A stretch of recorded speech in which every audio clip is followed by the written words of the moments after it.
Hello, everyone. Welcome back to 3 News Now. It is Friday, October 9th. I'm Stephanie Haney. I've got your top stories from WKYC.com and our WKYC app.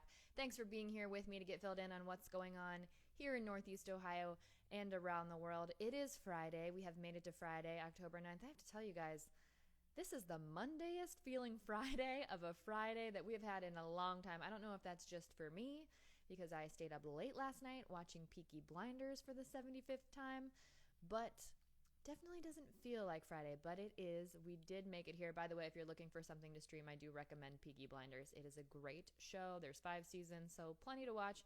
Maybe not this weekend, though, because it's going to be pretty nice outside. So maybe save that for the coming weeks when it gets a lot colder. Now, with it being October 9th, we are 25 days away from the upcoming presidential election, and the drama has not stopped, and there's really no sign of it stopping. So we're going to start here in Northeast Ohio with some drama that's going on with drop-off ballot boxes here in Ohio.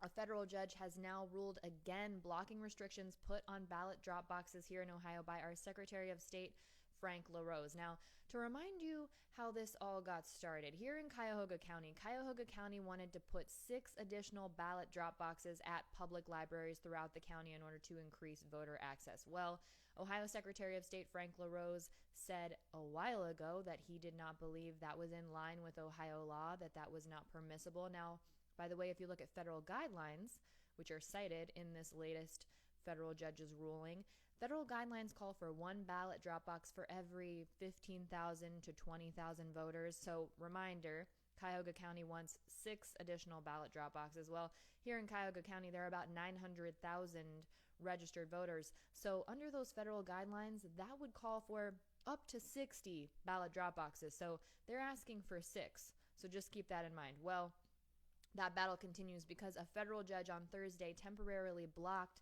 Ohio Secretary of State Frank LaRose's latest order when it comes to ballot drop boxes here in Ohio. So, backtracking a little bit more, last week, the 10th Circuit Court of Appeals here in Ohio ruled that Secretary of State Frank LaRose had the discretion to either allow more ballot drop boxes or not allow more ballot drop boxes, but that nothing in Ohio law said that he couldn't, and nothing in Ohio law said that he had to. So at that time, Secretary of State LaRose issued a new directive, and he said, yes, there could be multiple ballot drop boxes, but they had to be at the Board of Elections.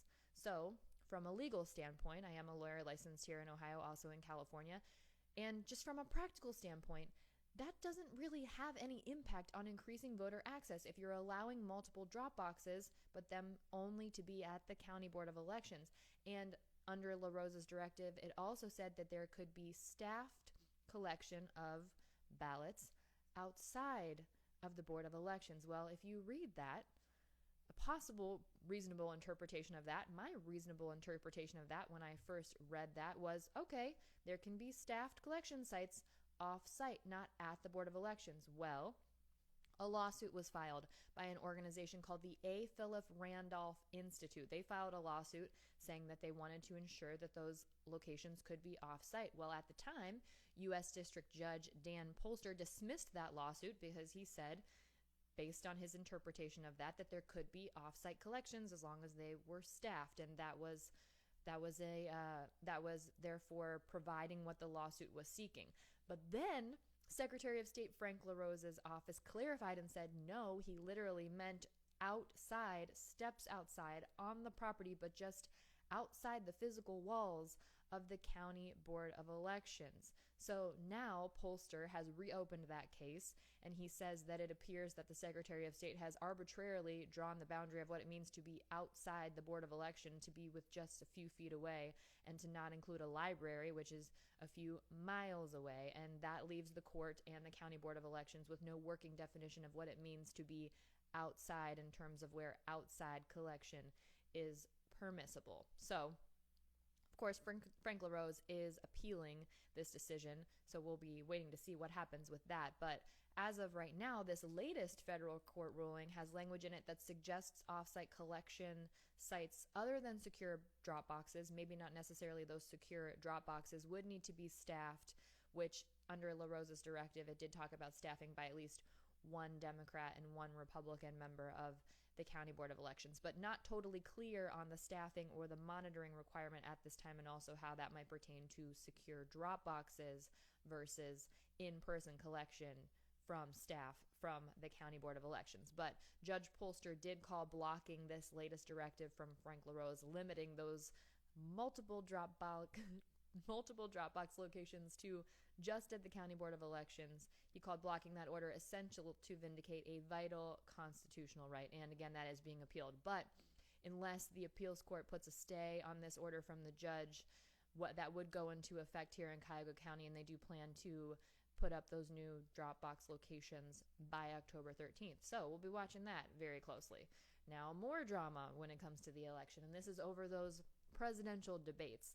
President Donald Trump said in his latest update, he got a latest update from his doctor, Sean Connolly, his military doctor.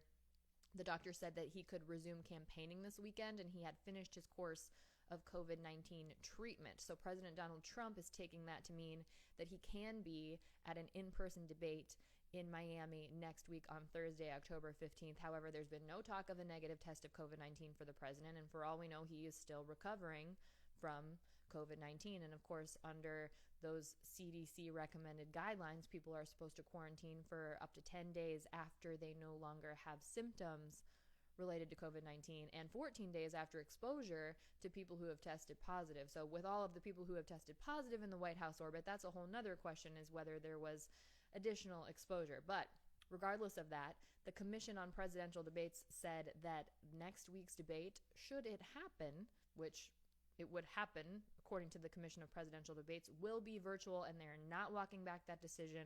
Commission Chair Frank Fahrenkopf said this on Thursday, that the decision to hold the debate virtually was guided by medical advisors at the Cleveland Clinic, and it's not going to be reversed.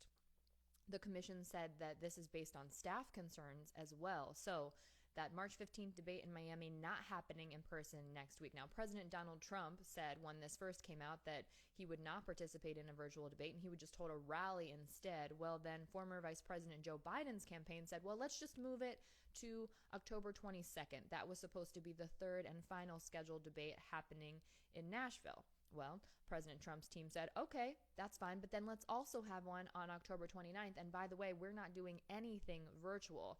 At that point, Biden's campaign said, no, the president is not the person who sets the debate schedule. That's set by the Commission on Presidential Debates. And now we're at a point where President Donald Trump is saying his doctor says it's okay. He wants to be there in person, still holding firm on the fact that he does not want to participate in a virtual debate. And the commission says the debate's going to be virtual.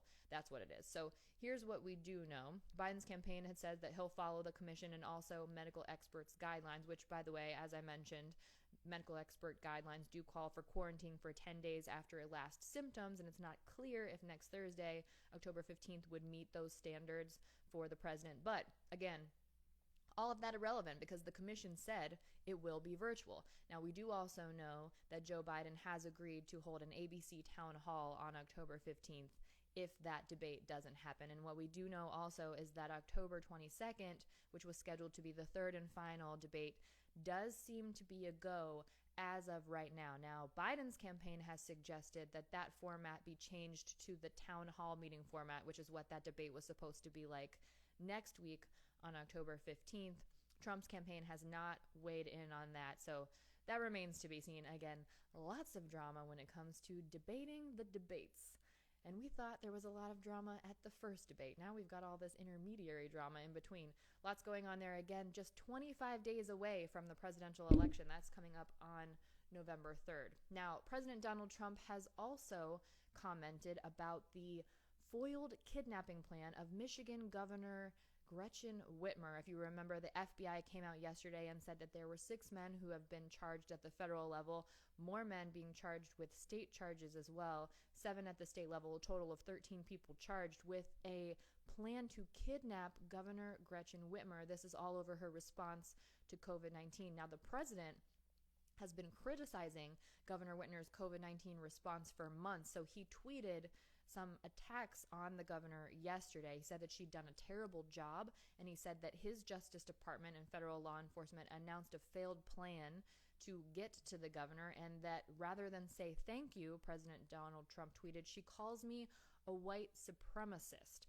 When Gretchen Whitmer was talking about this scheme against her, she did talk about President Donald Trump's comments at the first debate when he said, stand back and stand by, in reference to being asked to denounce white supremacy, but would not unequivocally denounce white supremacy at that debate. The president did say yesterday that he does not tolerate any extreme violence. He went on to say, defending all Americans, even those who oppose and attack me, is what I will always do as your president.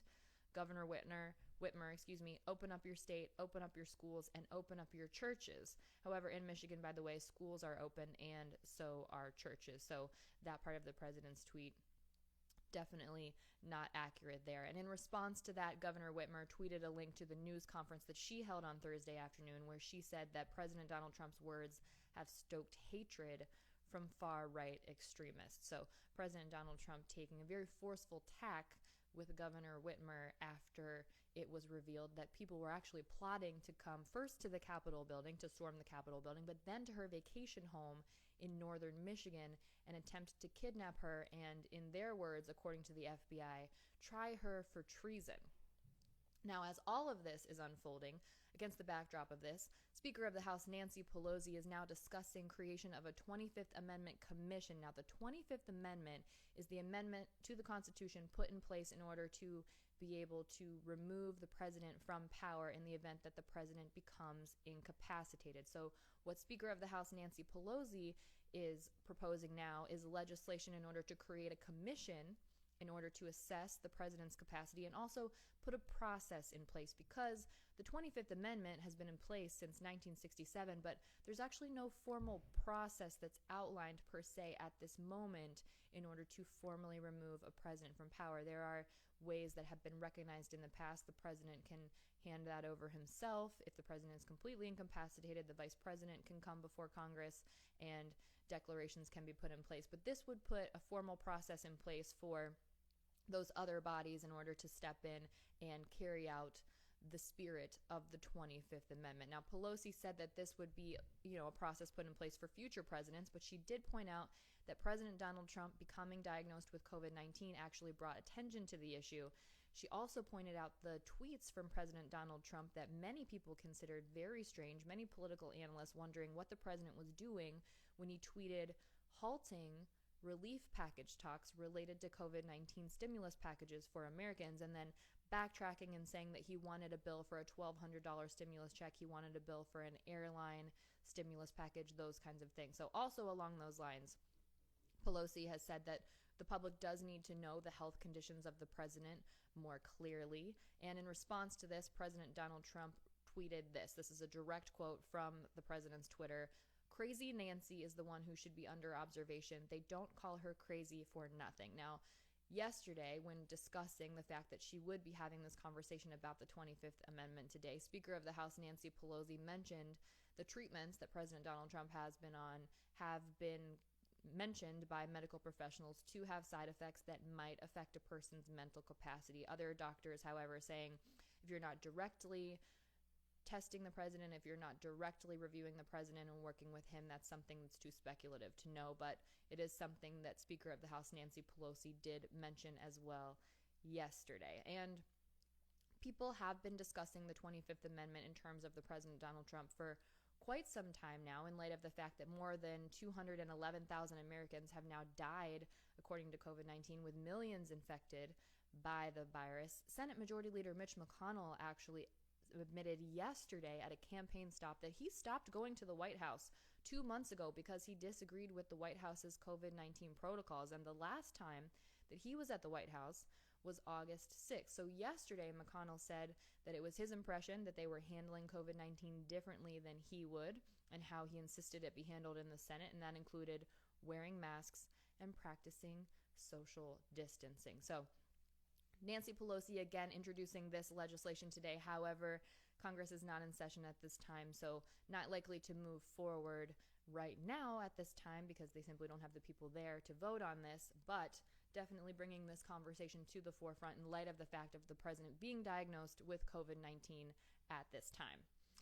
Now, turning our attention back here to Northeast Ohio directly, Mapleside Farms unfortunately has had to cancel the Magic of Halloween attraction, but this isn't because of COVID-19. This is just because sometimes things just don't work out. And that's what they said today in a Facebook post. They had said, we ever have one of those days when things just don't go how you expect them to go? Well, this is one of those days for Mapleside Farms. And this was supposed to be a big display with pixel lighting, projection mapping, fall characters, a whole thing. They were working with the company that specializes in Christmas lights across the country, but they said it just didn't work out the way they wanted to. And they said what they have come to call it on Mapleside Farms, instead of the magic of Halloween, is the tragic of Halloween. And they just couldn't get it done. But there are still plenty of things for you to take advantage of at Mapleside Farms. They still have the Pumpkin Village. They still have Vino the Way. They've got all the themed weekends running through October. They've got that big old slide on the side of the hill. So lots of things going on at Mapleside Farms. And people who did buy tickets specifically for the magic of Halloween and people who had already went there with that attraction in mind, you can get full refunds, by the way. So just check WKYC.com for the details on that. Also, speaking of the fall, we want you to send us your fall photos of the leaves changing around Northeast Ohio. It's getting to be that time as we get further into fall. So you can text those to us at 216-344-3300. You can send them to us in the WKYC app, which you can download for free in the Apple App Store, also in the Google Play Store. Just scroll down to that orange bar. You'll see it asking for you to send us your fall photos. Now, please, if you do, please include your name, where you're from, a little bit about the photo, also a video if you send it through the app. If you text it, it needs to be a photo because the videos don't text very well. So again, that text line is 216-344-3300. But most importantly, please give us some way to keep in touch with you, your phone number or an email address, so we can let you know if we want to use your photo or your video on the WKYC website, on our social media platforms, or on one of our TV shows like the 5 p.m. show, What's New? And a final word here before we go. Congratulations are in order to WKYC station president and general manager Mickey Burns. She was named this morning the Progressive Woman of the Year by Smart Business Magazine. She's been recognized for her business success, her leadership acumen, and her tireless commitment to the communities here in Cleveland and Northeast Ohio. Smart Business is highlighting her professional and personal involvement in literacy, innovation and the leaders of our future, city improvement and development, homelessness and hunger, education, and women's rights. I'll tell you, it's an honor to get to work for and learn from Mickey Burns. Congratulations to Mickey. She's an incredible leader, and it is just phenomenal that Smart Business Magazine is recognizing her with the Progressive Woman of the Year award. That's it for your 3 News Now early update for Friday, October 9th. Yes, it is Friday. It's not Monday. It's Friday. I'll be back here at 3 p.m. with more for you when we get those new numbers in from the Ohio Department of Health on COVID-19, and also the top stories from WKYC.com and our WKYC app. Everyone stay safe, be well. I'll see you back here shortly. I'm Stephanie Haney.